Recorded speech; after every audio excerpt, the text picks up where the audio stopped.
Ladies and gentlemen, welcome to Marketing Monday. The scenes from around the country are stark. 44 wheels stolen from Teslas at a parking lot in Texas. Superchargers set on fire in Massachusetts. Protesters arrested out front of a Tesla dealership in New York. Mass protests and boycotts in front of a Tesla dealership in Georgia. Red paint smeared across a Tesla dealership in Berkeley. Shots fired at a Tesla dealership in Oregon. Swastikas painted on cars in Europe. All of these scenes add up to a pretty insane picture of Tesla's current standing. But just a few months ago, we were in an entirely different place. I take you back to December 12th, 2024. Elon Musk, CEO of Tesla, was on top of the world. Wearing his dark MAGA hat, hands up to the crowd, he was feeling incredible after only a few months earlier tweeting that he is not donating money to either candidate for president. He switched up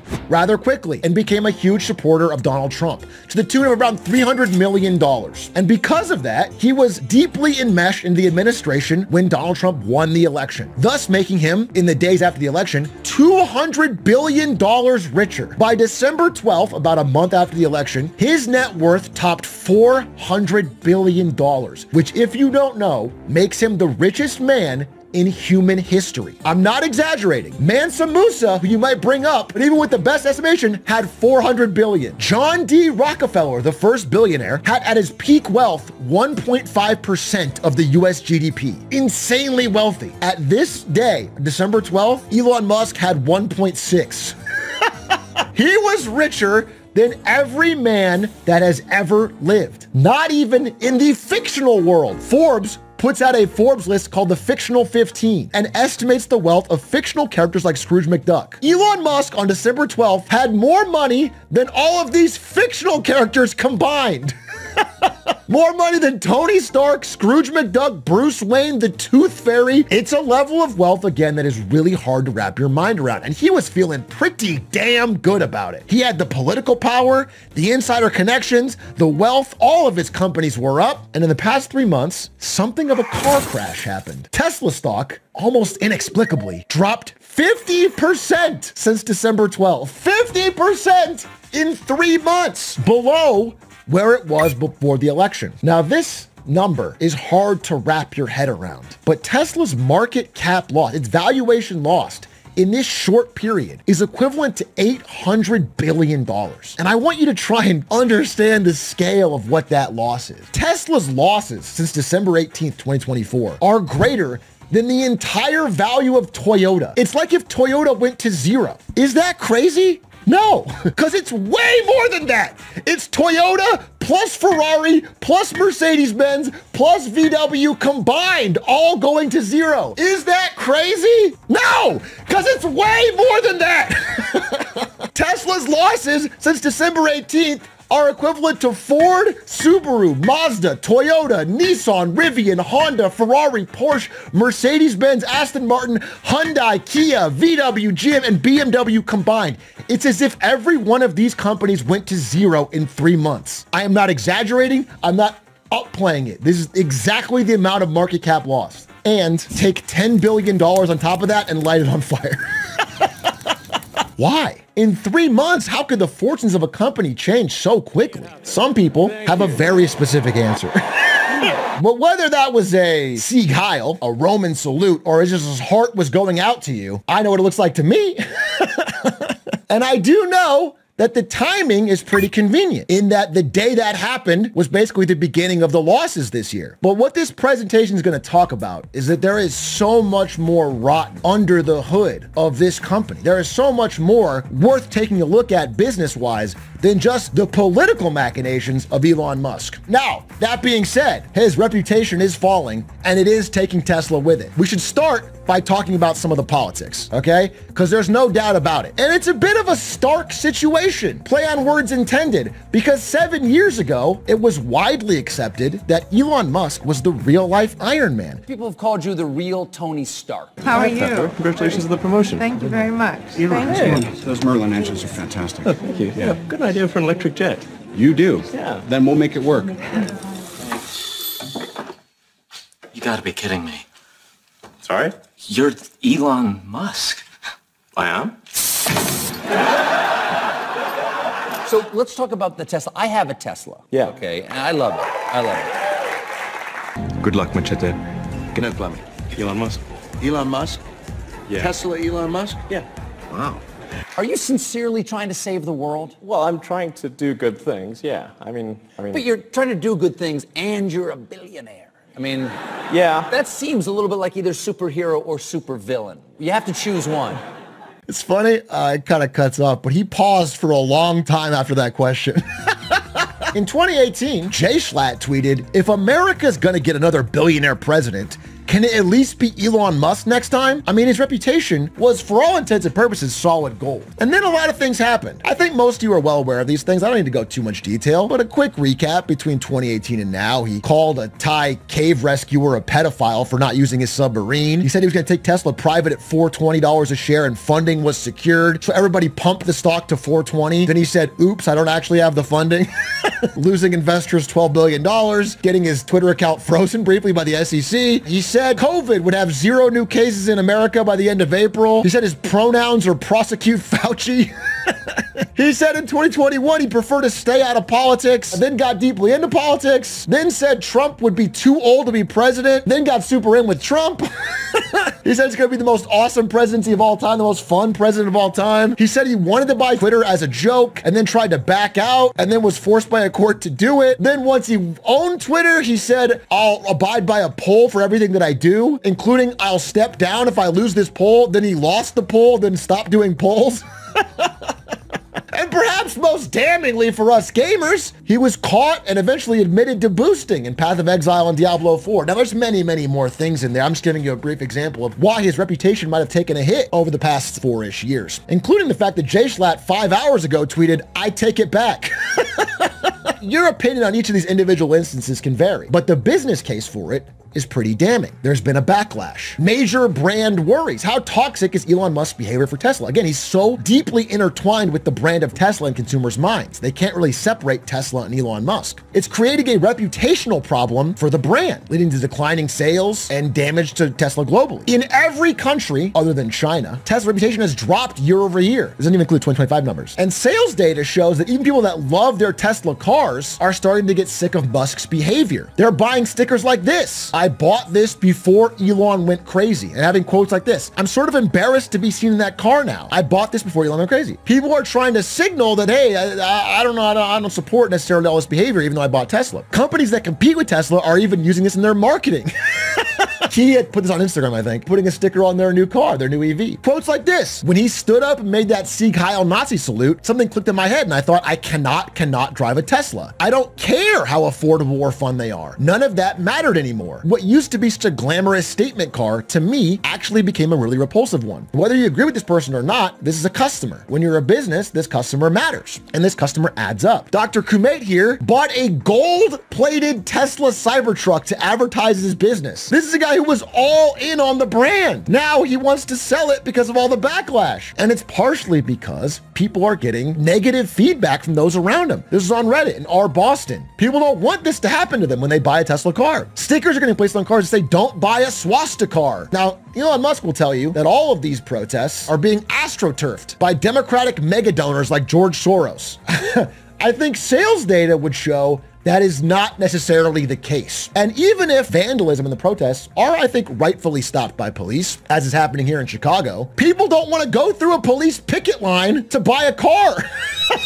It suddenly makes them feel some type of way about the customer purchasing experience. Ross Gerber is certainly no ally of George Soros. Ross Gerber is a longtime Tesla pumper. He made a ton of money off Tesla and used to be one of the biggest Elon shills. He's recently been saying the bare facts because he's also an investor. Tesla cannot sell its cars due to Elon's behavior. Let's stop blaming other things or interest rates. Only one person is responsible for this. And what's more important than all of this is that we are in a deeply divided country. So you may say to yourself, well, everybody he pisses off on one side, he may gain on the other side. And for some products, that might be true. But some facts about EVs make that particularly hard to believe. If you guys had to guess what 10 states bought the highest amount of EVs and where they voted in the 2020 election, I'll give you a hint. It's these 10 states and they all voted blue.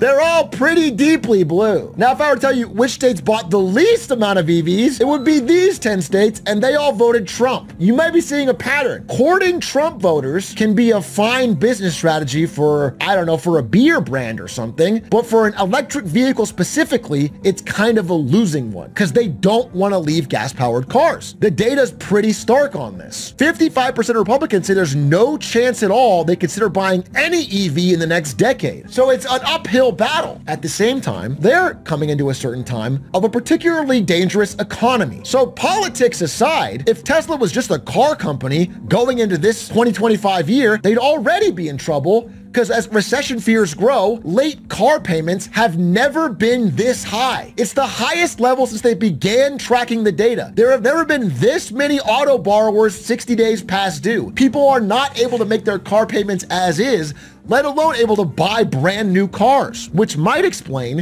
why Tesla, in desperation, is offering 0% down, 0% APR subprime loans to try and boost demand. But the problem is, even if this increases sales in the short term, many of these won't get paid. These are very dangerous loans to be giving out to an economy of people that probably can't pay them back. This is a desperate play for growth. Most people in this car market are just waiting. Primarily want used cars, and they primarily want the prices to go down. And if they buy a used car, they want something that'll hold its value, which is exactly the opposite of what's happening with Tesla. Used car prices for Teslas are crashing, way down even compared with other EVs, which again are not doing well themselves. At the same time, if you're a regular, everyday consumer in America, one of the biggest things you worry about with your car is repair costs. Because losing access to your car can mean being unable to get to work. It's a massive unexplained expense. Repair costs for Tesla are higher than both gas cars and other EVs. And because Tesla locks down repairs and controls the entire supply chain top to bottom, you have to wait a long time. So there's a big problem for a regular consumer in getting a Tesla, even if you don't care about any of the politics stuff. Guess what? This might shock myself and many people in this audience, but America is not the only country in the world. Tesla sells most of its cars in these 10 countries. I'm blocking out one because we'll talk about it later. Maybe you can guess what it is. These 10 countries are primarily where Tesla makes its sales. US, Germany, France, Canada, UK, Australia, Norway, Denmark, and Sweden. Let's go through these countries. We've talked about the US already. We know what's happening there. Germany, 76% fall in sales. People are pissed about his meddling in the German elections, promoting the AfD. France, sales plunged 63%. They only had 1,000 new cars in France in January. They underperformed the overall industry and the EV segment. At the same time in France, they really don't fuck around when it comes to rioting. So they're not just having small protests in front of stores, they're lighting them on fire. 12 cars destroyed in arson in France. Canada, sales down 70%. Not only due to price hikes, but also loss of rebates. Rebates especially interesting because for some reason, right before the EV rebate disappeared in Canada, 4 Tesla stores reported selling 30 cars per hour. Essentially 1 car every minute, 24 hours a day for 3 straight days. Extremely suspicious. Because Tesla gets a kickback from the EV rebate, it's almost like they were faking sales right before the rebate ran out to get money from the Canadian government, which is exactly what Canada TV News is reporting. For Ottawa's rebate program on electric vehicles that allegedly prompted a mad rush to buy EVs. Sandy, a spike in purchases was to be expected, though the reported sale of 8,600 Teslas equaling $43 million in rebates at 4 Canadian Tesla locations has sparked plenty of questions. In the west end of Toronto, this one Tesla location alone reported selling more than 1,200 vehicles on January 11th, totaling more than $4 million in rebates. I can understand that in France, they're not even selling 1,200 vehicles total in the whole month. But in this one Canadian location, they're moving 1,200 units like in a day right before the rebate closes. So we paid them a visit to try and get some clarity on the staggering number of sales. How are you? Good, how are you? Good, good. My name's Adrian Gobriel. I'm a journalist with CTV News. Okay. There was a large increase in the number of sales processed through the EV rebate program. Did that take place, or is that a backlog of paperwork going through? You can't share any comments? Is there any manager you think that might be? Because it kind of seems, again, this is allegedly, but it kind of seems like fraud against the Canadian government. It's also suspicious that the sales went up so much in Canada at that store, given that 71% of Canadians support a total ban on Tesla altogether. 71%! In the UK, it is different. Tesla sales did rise in the UK, though part of it is the fact that the UK EV sales are up dramatically across the board. Basically, 1 in 4 new cars in the UK are now fully electric. They're making a massive EV transition. They have a lot of still active subsidies. People are buying EVs hand over fist. And there is still things you can find in the UK that show that patience with him is running out. This is on the London Underground. Elon Musk's Perfume Day 1939 for wankers. Australia is down 81%. Sweden and Norway are down 44 and 38 year over year. They buy a ton of EVs. They're buying less Teslas. Denmark down 52% in February. So if you add all this up, 8 of the 9 countries we showed are down year over year. UK is up. What about that last one though? Did anyone guess what this last country is? That's right. China, China, China, China, China, China, China, China, China, China, China, China, China, China.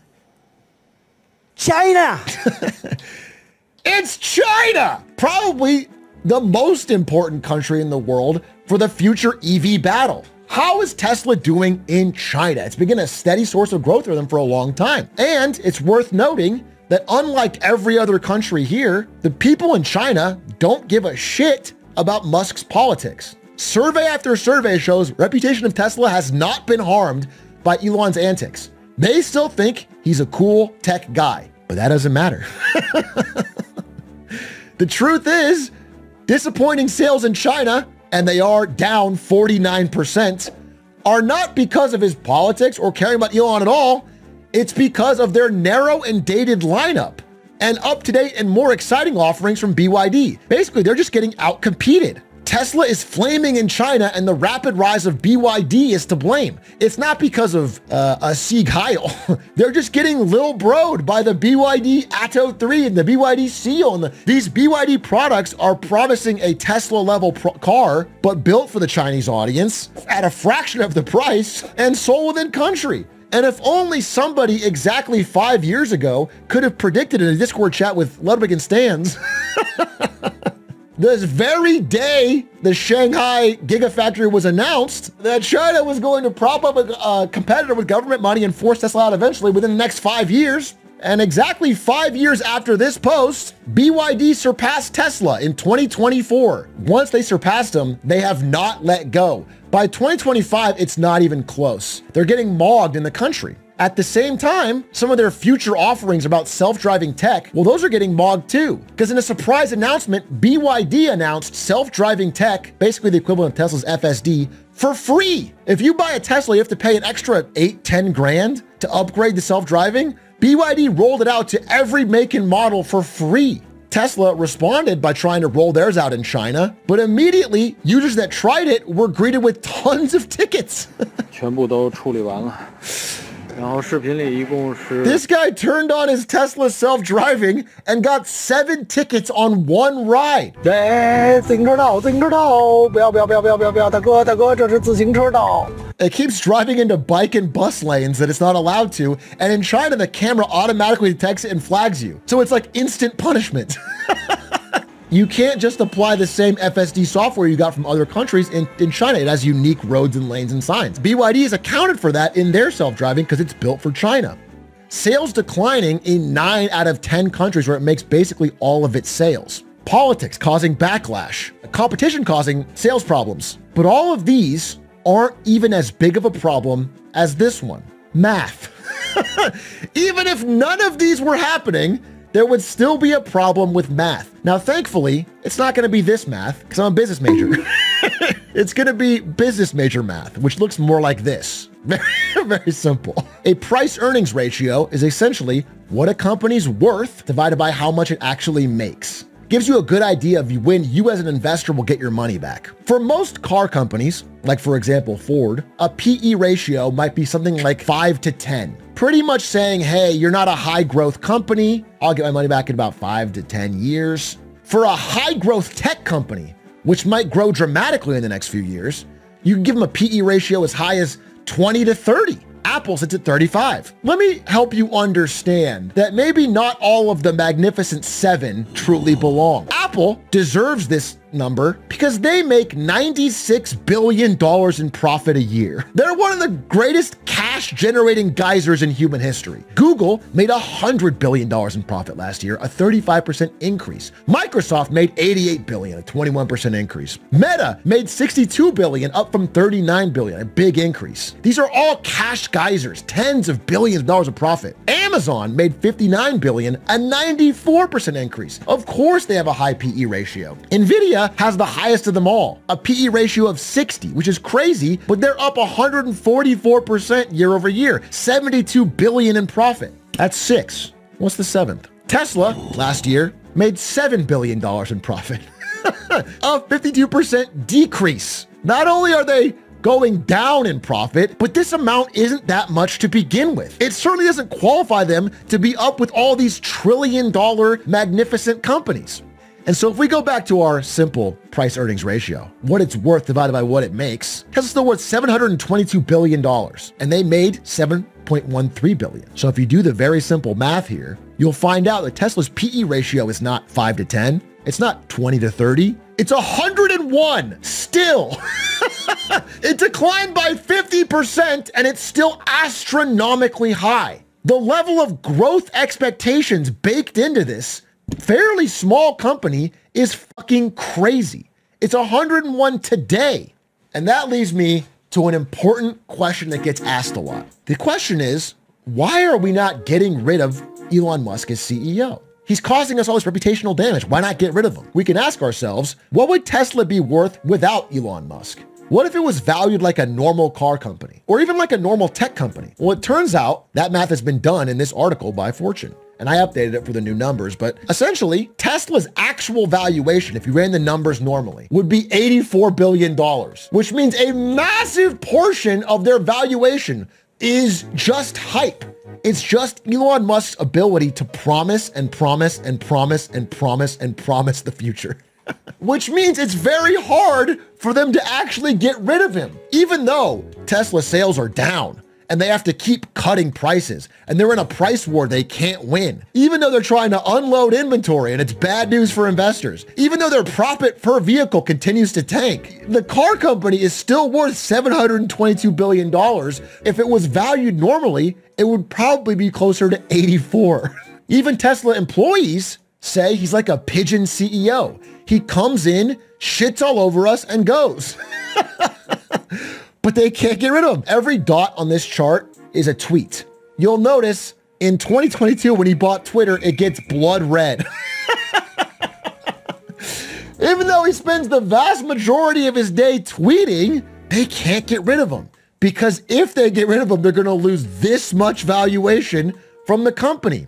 Inside man or woman.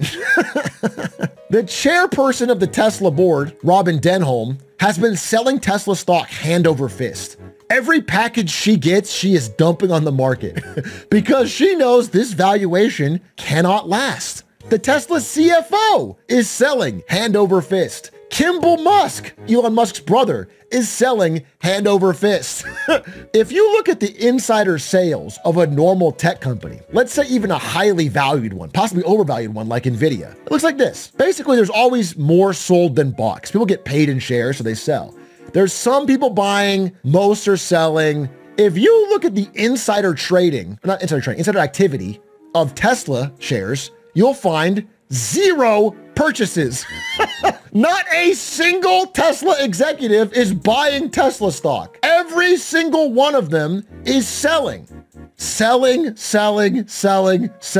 Because they know that at the end of the day, the math, the raw math of what this company actually earns does not give it a $700 or $800 billion valuation, let alone a $1.5 trillion, which it had just 3 months ago. And they are making sure they get out while the market is still inflated. Now, the reality of this company is far different from that inflated expectation. And Elon Musk, as much as he might pretend not to, he knows this. He's actually said it back before he was so cautious. Back in 2020, Elon Musk said, when looking at our actual profitability, it's very low.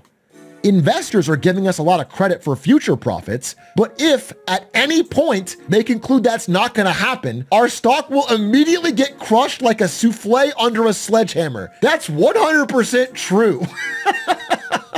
And profitability is an interesting word. Because again, as they keep cutting prices to try and stay competitive and show sales growth, the profit per vehicle continues to dwindle. It looks desperate. He has also said this. But the overwhelming focus is solving full self-driving. And that's essential. And like that's really the difference between Tesla being worth a lot of money and being worth basically zero. That's a pretty revealing statement. I don't think he even knew how revealing that was. He is basically openly saying, if we don't solve full self-driving, and by the way, this interview is years ago, our company's essentially worthless. Now, I think it's still worth $50, $100 billion. They sell cars. People like the cars. Some people do. But essentially zero compared to what it was valued at the time. And that brings me to what I think is happening. People wonder the motivations between a lot of Elon's actions. Maybe some of it's the ketamine. But I think he has been quietly but steadily building an escape hatch. Let me explain why. I think he had a little bit of an idea going into government. Now, you guys may know this. Elon Musk was being hit with lawsuits and oversights and fines and complaints from a lot of government agencies. All of these institutions had something going on with Tesla's companies. Once he came into power, Doge wiped almost all these out, fired them, neutered them, shut them down in the case of some of these. He's cleared a lot of the legal problems off the plate of a lot of his companies, but still, that won't solve Tesla sales. He might be able to do some small things like get the Cybertruck eligible for the government EV tax credit, but for how long? Trump has not proven to be very friendly to EVs. But what other of Elon's companies might be a lot better if you had a lot of power within government? It's SpaceX. And one thing you might not know, some other math that's kind of inconvenient, is that Tesla, at an $800 billion valuation, is the biggest company Elon Musk's a part of, sure, but he only owns 12%. SpaceX, he owns 42%. So if you actually do the math on Elon Musk's net worth today, he makes a lot more from SpaceX than he does from Tesla. SpaceX is actually way more important to his bottom line than it is from Tesla. It's now worth more than his Tesla shares. And that might be why he's more and more saying publicly that he needs a bigger pay package from Tesla. He needs more shares and more voting control. I am uncomfortable growing Tesla to be a leader in AI and robotics without having 25% voting control. I don't want to be overturned. That's why he keeps asking for a $56 billion Tesla payday. That's why, even though he's spending a ton of money on big AI data centers for Grok, he's not doing them under the Tesla banner. Grok AI is under X.AI. Tesla doesn't own it. He's been quietly, slowly but surely, getting all of his future growth stuff out of Tesla, where he has a much higher ownership percentage. And as the wheels literally come off of Tesla, he is setting himself up to still be mega rich through SpaceX. Elon Musk's Starlink under SpaceX is getting massive government contracts. They call him a walking conflict of interest. Everything he does in the government is beneficial to SpaceX, even using his government connections to talk to other foreign leaders. Again, they just got a $1.6 billion telecom security deal with Italy. This type of power with a company he controls a lot more of and is also private instead of public means that SpaceX is actually way more valuable to Elon Musk than Tesla ever was. It's also because it's private. Chinese investors can privately take stakes in his companies without having to disclose. He can hide who he's doing business with. Whereas with Tesla, it's public. With SpaceX, you can give him a ton of money for a favor and it's totally off the grid, which might explain why he's been so adamant that Taiwan is a part of China, right as Chinese investors take massive private stakes in SpaceX. All of this adds up to a unique picture of a guy that seemingly is caring less and less about his baby. Well, not his actual 14 children, but his corporate baby. People seem to think Tesla is so important to Elon Musk's bottom line, but actually he's kind of made sure that it isn't. Promises, promises. Now, where does that leave us going forward for Tesla as an investor, if you're thinking about investing in Tesla? Well, what you have right now is declining car sales growth and a lot of promises. But how much are these promises worth? I know some of them in the past. Franz, could you try to break this glass, please? Sure? Yeah. Oh, my fucking God. Well, maybe that was a little too hard. Tesla car next year will probably be 90% capable of autopilot. Like, so 90% of your miles could be on auto. We're probably only a month away from having autonomous driving, at least for highways and for relatively simple roads. The Model S and Model X at this point can drive autonomously with greater safety than a person right now. We're still on track for being able to go cross-country from LA to New York by the end of the year, fully autonomous. End of the year. For sure. We will have over 1 million robo-taxis on the road. Next year, for sure. 2019. I'm extremely confident of achieving full autonomy and releasing it to the Tesla customer base next year. When do you think Tesla will solve level 4 FSD? I mean, it's looking quite likely that it will be next year. These promises worked for a really long time, and for some people they still do. But investors are slowly but surely, politics aside, just not believing him so much anymore. And the lies are getting more and more grandiose to compensate. Whereas before he would just say, we have a great product coming next year, in air quotes, he's now openly talking about the stock price and saying, we might have 1,000% gain in the next 5 years. This is like from 5 days ago, 10 days ago. Even Wall Street Bets is calling it cope. It sounds like a made-up number. It's ridiculous. On the recent Tesla earnings call, he said the following. I see a path. I'm not saying it's an easy path, but I see a path for Tesla being the most valuable company in the world by far, not even close. There is a path where Tesla is worth more than the next top 5 companies combined. There's a path to that. What path? To being a $30+ trillion company? Bigger than Apple, Microsoft, Google, Nvidia, Meta combined? It's delusional levels of stock pumping, and it's not working as well as it used to. And so, the only real concrete promises you're left with are around robo-taxis and robots. These need to come out soon and make a ton of money. He says robo-taxis in the future, experts have doubts. They might come out, maybe. They might make some money, but will they make the billions and billions of dollars quickly that the company needs to even justify its current valuation, let alone grow without having any legal troubles? This is Ross Gerber again. When will the government allow FSD robotaxis to operate alongside human drivers? Who's liable for the accidents? Who will buy and operate them? Will they even make money or become a commodity? How will combination with Waymo drive prices up or down? Waymo, by the way, is currently ahead in this space. And for robots, it looks like the tech really isn't there at all right now. It seems like a really out there kind of promise. Now with the robots, again, he's just saying everyone's gonna want one. I mean, this part was really crazy. He said we could make $1 trillion a year in profit from Optimus robots. There could be 10 to 30 billion robots worldwide. There'll be a 2-to-1 ratio. Is any of this anywhere close to fruition? Is this just a guy on ketamine talking?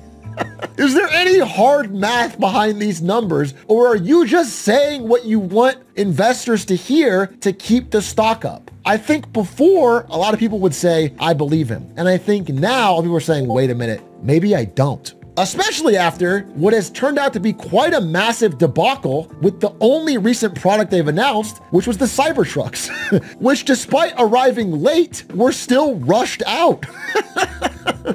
They malfunctioned at an astounding rate. They had delivery problems. They rusted. They're having corrosion. They're having returns. And now they're piling up on the lot. They're just not selling at the rate they thought they would. So all of this combines, and I say, what now?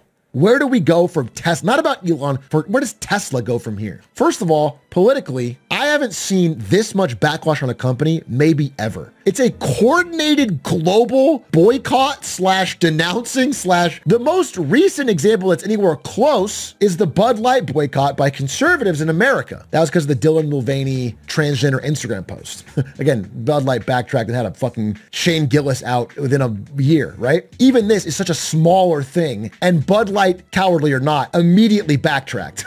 Tesla, to the other side, has done so much more for so much longer with no signs of slowing down. I don't think the brand is recoverable among like Europeans and Democrats.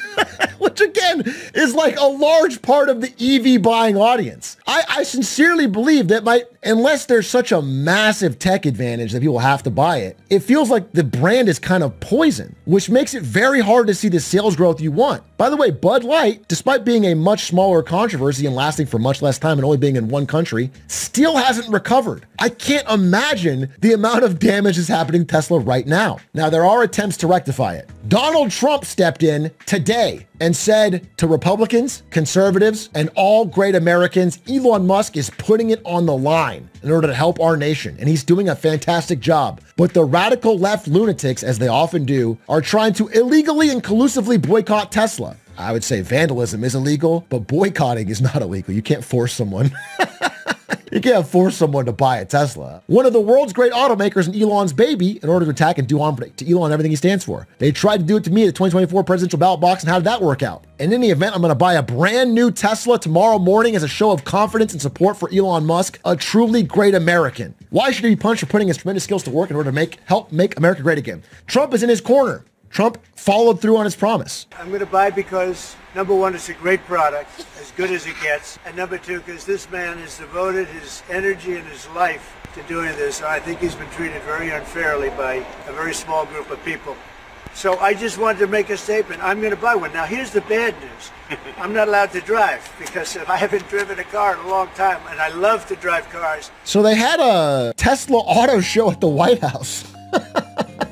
With, I'm not kidding, a presidential ad read. This is Donald Trump's actual notes, where he listed off the sales prices of different Tesla cars. This is like what I get for Huel. But I don't think this changes much. While this may make some conservatives more endeared to Elon, I don't think they're gonna change their buying habits around EVs, nor will more chargers suddenly spring up in their neighborhoods. These efforts could simply continue the backlash by making it a more politically aligned company. And I think Elon is starting to understand this. You giving up your other stuff? I mean, how are you running your other businesses? With great difficulty. Yeah, I mean... But there's no turning back, you're saying? I'm just here trying to make government more efficient, eliminate waste and fraud, and so far we're making good progress, actually. So he looks like he's about to cry. I just don't think this is going to turn the tides on the sales. However, based on this, betting markets are seeing rising odds that Elon Musk might leave the White House this year in response to increasing downturns at all of his companies. Outside of SpaceX, which can benefit from his Doge connections, everything else is getting hammered. And given that so many of his Twitter problems are backed up with Tesla loans, if that falls, the whole house of cards can be in trouble. So we may see an about face from Elon Musk this year. But there's one final point that's worth talking about. Elon Musk, regardless of all this, is going to be fine. If Tesla went to zero, he'll be fine. He has SpaceX. He has government connections. He's a billionaire probably till the day he dies. Who else has been buying Tesla stock hand over fist for the past 5 years as it now hits the skids? It turned out pretty much every American. Not just Wall Street Bets memers, pretty much every American with a 401k has been buying millions of shares of Tesla. Passive has been buying Tesla stock over and over and over at unsustainable highs. These problems aren't just Tesla's problems. As Elon Musk runs this company down and leaves without caring, like another child of his, the average 401k American is left holding the bag. This is dragging down the performance of everyone's retirement. And finally, I have to say, before you go and take this presentation and say, I'm going to short Tesla, understand you're not the only one with this idea. When a company drops $800 billion in value in 3 months, people jump on the idea of shorting the company or buying puts. And once the idea gets too popular, a short squeeze is very easy. Nobody knows what will happen in the short term to any stock price. Please do not risk your savings when one tweet from Trump or one announcement from Elon could spike it up at least somewhat and ruin all of your bets. All I would say is, over the long run, unless you firmly believe that we're going to have a Tesla robot in every home and a robotaxi driving on every street, this company is not worth what it says it is. And that's going to become very apparent sooner rather than later. Thanks for watching Marketing Monday.